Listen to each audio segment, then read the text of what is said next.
All right, now we'll run our last set of experiments. This will be the live experiment. I think it's number 6 that I set up for the futures. Yeah, it is. And this is going to be orange juice and ES. And we've got our links here. We're going to try a bunch of different links because we don't know what's good for what. Here's where my ratio adjusted data is stored. This is where I'm going to put the output from the experiments. And of course, the data type is 3, which is ratio adjusted. So we'll start it up. And it will run through the experiments, and let's let this run, and then we'll go back and we'll show you our results.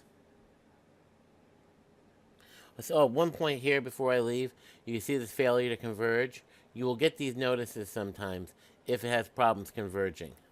And we're outputting a 0 in the case of not converging.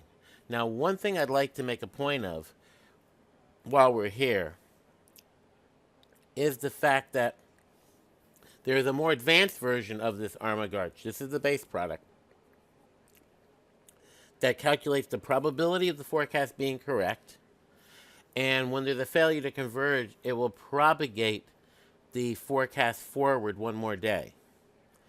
And those two filters are a great improvement. It also can handle many different Arima Garch models with many different distributions for the forecasts. This base package, we cannot optimize the distributions. We cannot optimize what Garch model. This is only for S-Garch 1.1.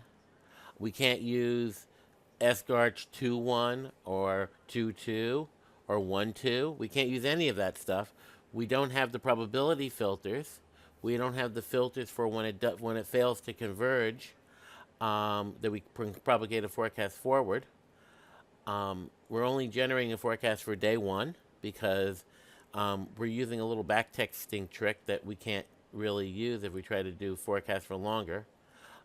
The professional version of this Arima Garch package has all that stuff in it. It also generates forecasts for the next 10 days for not only the returns but for probability. It gives us fit variables. It gives us the probabilities that the forecast is correct. It gives us a lot of analysis tools for doing this. And it not only supports S-Garch, but it supports any of the Garch models that RU Garch supports, and any order Garch, not just Garch 1.1. So it really is a different level of analysis. And the results are as much as 100% more profit than using a simple Garch model. For example, one of the models I built for SPY, going back to 1996, made 434 points using the professional level version of this Garch tool, and this is the base level.